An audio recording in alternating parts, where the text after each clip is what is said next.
difference because of the actions of others. And this one doesn't make sense to me, and I'm the most guilty one here. We allow the actions of someone else to affect how we respond to God. But how much sense does that make? But we do it all the time. And we have people that we have really always admired and looked up to that fall, that make mistakes. And I've dealt with it too. I've had preachers that I really thought a lot of that had a fall. A good friend of mine had a fall here recently in ministry. Had an affair on his wife. It hurt. Someone I went to college with. We were along side by side in each other. We used to encourage each other, and it happened. And a lot of times we see that happen, and so we just say, well, I'm done with this Jesus thing. And you know what the response is to that? We need to get our eyes off other people. That's right. That's the problem. Get your eyes off of other people. And get them on Jesus. He's the only one who's perfect. He's the only one without sin. We're spending too much time watching other people. And not watching Jesus. Because let me tell you something. People are always going to let you down. And I'll be the first to tell you. I promise you, if I've never let you down, stay tuned. I will at some point. It's going to happen. We must own our own faith. And not the faith of other people. That's right. Or if nobody else that we know stays and continues to follow Jesus, and we're the only ones left, we'll stay true to the end. That's right. Because He's worth it.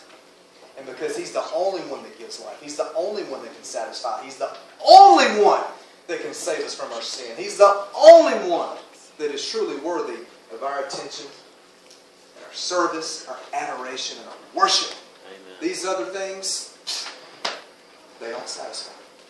That's why He's worthy. Not because someone else did or didn't. Stay true to the end. So keep our eyes on Jesus. Number 4. Many have gone through trials and turned bitter toward God. Anybody in here been there? I've had that happen. Gone through something. Instead of turning to God for my comfort, I turned to Him in bitterness. God, how could you allow this to happen? God, how could you do this? Haven't I been faithful? Haven't I done everything You've asked me to do? Why would You do this? How would You allow this? Maybe some of you here this morning, you're dealing with that. You're bitter toward God. And it's hindering you spiritually. It's hindering the impact He wants to do through your life. He's hindering you bringing life to people who need life. Maybe it was abuse. Maybe you were abused at one point. Maybe it's a divorce. Maybe it's a divorce that you've gone through. Maybe it's a divorce that your parents went through. And you're bitter about that. God, how could You allow this to happen? Why would You allow this to happen with me? And so instead of turning to God, you turn against God.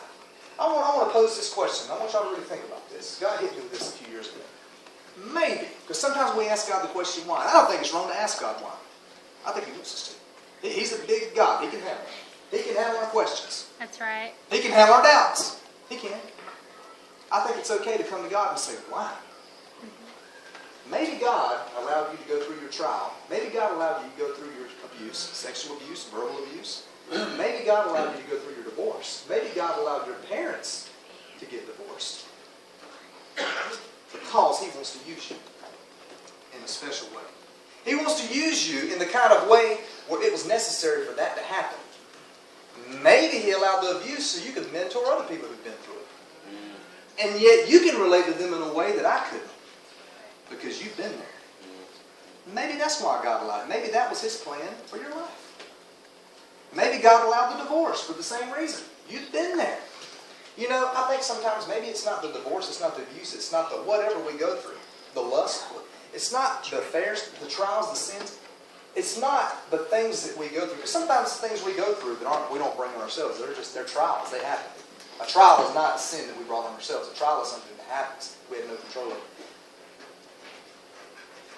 But a lot of times, it's not these things is why we're not where we need to be. It's our response to these things. That's right. So maybe it's not your parents' divorce is why you're not where you need to be with Christ. Maybe it's your response to your parents' divorce.